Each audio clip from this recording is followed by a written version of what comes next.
Video में हम बात करने वाले हैं कि असिस्टेंट प्रोफेसर में जरूरी डॉक्यूमेंट क्या क्या लगने वाली है, कि आवास कब का लगेगा, आवास कितना दिन पुराना होना चाहिए, कास्ट कितना दिन पुराना होना चाहिए और इनकम सर्टिफिकेट कब का लगेगा।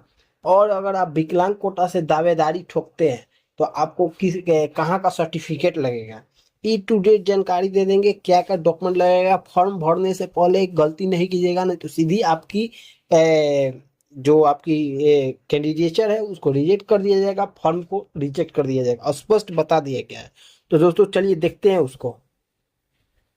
फर्स्ट ऑफ ऑल देखते हैं दोस्तों, जिनको जो पीजी नहीं किए हुए हैं वो इस फॉर्म को तो पहले डालेंगे नहीं, और जो लोग पीजी कर चुके हैं, एनईटी सीएटी गेट और पीएचडी हैं, वही लोग डाल पाएंगे। फीमेल कैंडिडेट बिहार में 35% आरक्षण है, चाहे कोई भी कैटेगरी हो। और रह गई बात अदर स्टेट की महिलाओं को, वहां यहाँ इनको आरक्षण का लाभ नहीं मिलेगा, वो सीधे जनरल से फाइट करेंगी, ठीक है।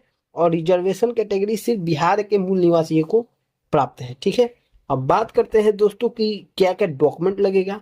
तो देखिए, डोमिसाइल सर्टिफिकेट एससी एसटी को लगेगा, ओबीसी और ईबीसी की दावेदारी ठोकने वाले को डोमिसाइल और नॉन क्रीमिलियर सर्टिफिकेट एकदम ऑनलाइन अप्लाई करते समय अपलोड करना ही होगा। शेड्यूल कास्ट अगर आप ईडब्ल्यूएस में आते हैं, शेड्यूल 1, तो फॉर्म 1 आपको सक्षम अधिकारी के द्वारा यानी मजिस्ट्रेट के द्वारा आपका या फिर एसडीओ के स्तर का कम से कम होना चाहिए और 1 साल पुराना होना चाहिए। देखिए यहाँ पे स्पष्ट लिखा गया है कि 1 साल पुराना होना चाहिए। और पीडब्ल्यूडी यानी कि आप अगर पीडब्ल्यूडी से बिलोंग करते हैं तो आपको डीएम के द्वारा साइन किया गया सर्टिफिकेट चाहिए, आइडेंटिटी कार्ड नहीं मान्य होगा। अब बात कर लेते हैं दोस्तों कि महिलाओं के लिए आरक्षण यदि मिलेगा तो उनका आवासीय, जाति और आय कहाँ का बना होना चाहिए, ई टू जेड जानकारी देखते हैं। और पुरुषों का जो आपका ओबीसी कैटेगरी और एससी कैटेगरी और ईडब्ल्यूएस वाले आते हैं उनको क्या क्या लगेगा, ठीक है। यहाँ पे देखते हैं दोस्तों, विवाहित तो महिलाओं के लिए सबसे महत्वपूर्ण है। महिला उम्मीदवारों का 35% आरक्षण एकदम उनके पिता के आधार पर तय होगा, न कि पति के आधार पर, ठीक है। ये क्लियर बता दिया गया कि पिता का जो थी है उसके आधार पर उनको आरक्षण का लाभ मिलने वाला है। देखिए, अगर कास्ट सर्टिफिकेट या फिर नॉन क्रीमिलियर जो बनवा रहे हैं ओबीसी से आते हैं, उन महिलाओं को पिता के नाम पर सारे एड्रेस होना चाहिए, न कि पति के नाम पे, ठीक है। और डोमिसाइल सर्टिफिकेट आवासीय प्रमाण पत्र भी पिता के नाम पे होना चाहिए, ये नहीं होना चाहिए कि पति के नाम पे बना लिए।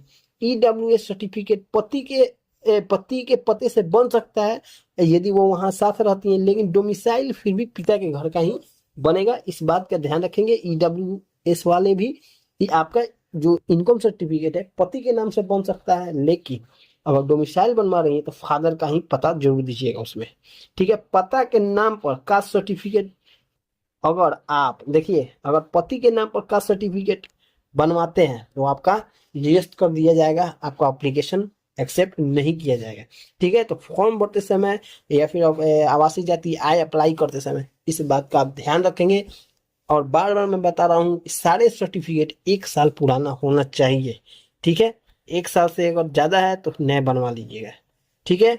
अब बात करते हैं दोस्तों कि देखिए, अब बात करते हैं कि ये आपका जब फॉर्म भरते समय चीज यहाँ पे और देख लेंगे दोस्तों, कि अगर आप ये non accepted PhD from Indian university non accepted certificate नहीं डालते हैं, 5 यहाँ पे देखिए 5 पॉइंट, अगर ऑप्शन आप 4 चुनते हैं non accepted PhD from Indian university, यानी कि आप जो रिसर्च नहीं किए हुए हैं, तो आपको इजेक्शन 5 पॉइंट इजेक्शन सर्टिफिकेट अनिवार्य रूप से अपलोड करना होगा, और नहीं तो आपका जो है उम्मीदवारी रद्द कर दिया जाएगा। ये स्पष्ट यहाँ पे बता दिया गया है, इस बात को आप ध्यान में रखेंगे, ठीक है। डॉक्यूमेंट की बात करते हैं दोस्तों, देखिए आपको फॉर्म भरते समय कैंडिडेट का फोटोग्राफ लगेगा, ठीक है, और सिग्नेचर लगेगा।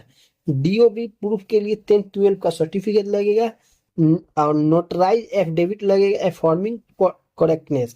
जो जो आप डॉक्यूमेंट दीजिएगा, जो जो डिमांडेबल है उसका एक एफिडेविट बनवा लीजिएगा, एफिडेविट की हाँ ये सारे डॉक्यूमेंट मैं जो दे रहा हूँ ये मेरे पास अवेलेबल है और ये सारी जानकारी सही दी गई है, ये एफिडेविट बनवाकर आपको अपलोड करना होगा दोस्तों, इस बात को ध्यान में रखेंगे, ठीक है। और उसके बाद 12th का और मार्कशीट और सर्टिफिकेट लगेगा, बैचलर डिग्री का मार्कशीट और सर्टिफिकेट लगेगा, अगर आप पीजी किए हुए हैं, मास्टर डिग्री है, तो मास्टर डिग्री का मार्कशीट और आपका डिग्री का सर्टिफिकेट लगेगा।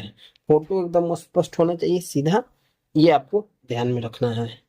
ठीक है, अब देख लेते हैं आपका कि आपको कैटेगरी रिजर्वेशन के लिए कास्ट सर्टिफिकेट, ओबीसी के लिए लगेगा आपका एनसीएल, और एससी के ईडब्ल्यूएस के लिए उनको सर्टिफिकेट लगेगा। ठीक है, ओबीसी के लिए एनसीएल और एससी एसटी और ईडब्ल्यूएस के लिए उनको सर्टिफिकेट लगेगा। डोमिसाइल रेसिडेंट सर्टिफिकेट एकदम मैंडेटरी है, 1 साल पुराना होना चाहिए। पीएचडी जो की है या डिग्री नेट जीआरएफ की है, 5 पॉइंट एग्जेप्शन सर्टिफिकेट जरूर अपलोड करेंगे। ठीक है, पीडब्ल्यूएच जो विकलांग कोटा से आते हैं, फ्रीडम फाइटर आते हैं, उनको डीएम के द्वारा जो साइन किया हुआ सर्टिफिकेट मिला है वो जरूर लगाएंगे, नहीं तो आपकी उम्मीदवारी रद्द कर दी जाएगी।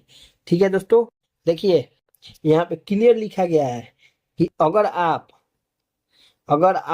आरक्षण का दावा करते हैं लेकिन बिहार का डोमिसाइल नहीं है, तो आपकी जनरल में आपको डाल दिया जाएगा। अगर आप विवाहित महिला पति के पिता के बजाय पति के पते का जाति ओबीसी वन लगाती हैं, तो उनको फॉर्म रिजेक्शन कर दिया जाएगा। ठीक है, और net exemption without proof, PhD के आधार पर एनईटी के छूट का दावा करने वाले 5 पॉइंट अगर एग्जेप्शन सर्टिफिकेट नहीं लगाते हैं तो उनकी उम्मीदवारी रद्द कर दी जाएगी। इस बात को ध्यान रखें। ऑन ऑफिशियल सीजीपीए कन्वर्सन, बिना यूनिवर्सिटी के आधिकारिक फॉर्मूले के अपने मन से सीजीपीए को परसेंटेज में बदलना, ये भी आपको उम्मीदवारी से बाहर कर देगा। डुप्लीकेट यूनिवर्सिटी सिलेक्शन 10 प्राथमिकताओं में से एक ही यूनिवर्सिटी को 2 बार भर देना। जैसे कि आपको 10 यूनिवर्सिटी चूज करनी हो, ठीक है, अगर आप एक यूनिवर्सिटी चूज कर ली, उसको आप दोबारा चूज नहीं कर सकते, सभी अलग अलग चूज करना है। इस बात को विशेष रूप से ध्यान रखेंगे। एक यूनिवर्सिटी एक बार चूज करना है, उसके बाद अलग यूनिवर्सिटी चूज करना है, एक ही यूनिवर्सिटी को 2 बार चूज नहीं करना है। अब देखते हैं आपका ये अनऑफिशियल सीजीपीए क्या है। बिना मतलब वहां पे जो भी आपको यूनिवर्सिटी रूल फॉलो करके मार्क्स दिया है या फिर सीजीपी दिया है, उसी को आप मापदंड को अपना का अपना मार्क्स या फिर परसेंटेज अपलोड या फिर डालेंगे। अपने मन से कैलकुलेटर से निकाल के नहीं डालेंगे, वरना आपको उम्मीदवारी को रद्द कर दिया जाएगा। ठीक है, तो ध्यान रखेंगे दोस्तों, आवासीय जाति आय और ईडब्ल्यूएस 1 साल पुराना होना चाहिए, और कम से कम एसडीओ स्तर का आपका ये होना चाहिए। और जो भी विकलांग है उनको मजिस्ट्रेट के द्वारा बना सर्टिफिकेट अपलोड करना होगा विकलांग के दावा करने वालों के लिए, और एसटी एससी ईडब्ल्यूएस को सर्टिफिकेट अपलोड करना होगा।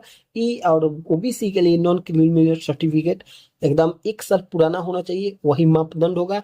और जितनी भी महिलाएं हैं बिहार के, अगर आरक्षण की दावा करती हैं, उनको पिता के एड्रेस का सारा चीज बनना होना चाहिए, चाहे आवासीय हो, जाति हो, या फिर इनकम सर्टिफिकेट हो।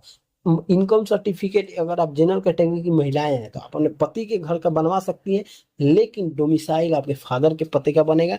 इस बात को ध्यान रखेंगे। आई होप आपको पूरी जानकारी समझ में आ गई होगी। जानकारी कैसे लगी, अगर कुछ भी छूट जाता है तो कमेंट बॉक्स में जरूर बताइएगा, हम बताने की पूरी कोशिश करेंगे। अगर चैनल पर नए हो तो चैनल को सब्सक्राइब कर वीडियो को लाइक जरूर कर दीजिएगा। मिलते हैं अगले वीडियो में, तब तक के लिए जय हिंद दोस्तों।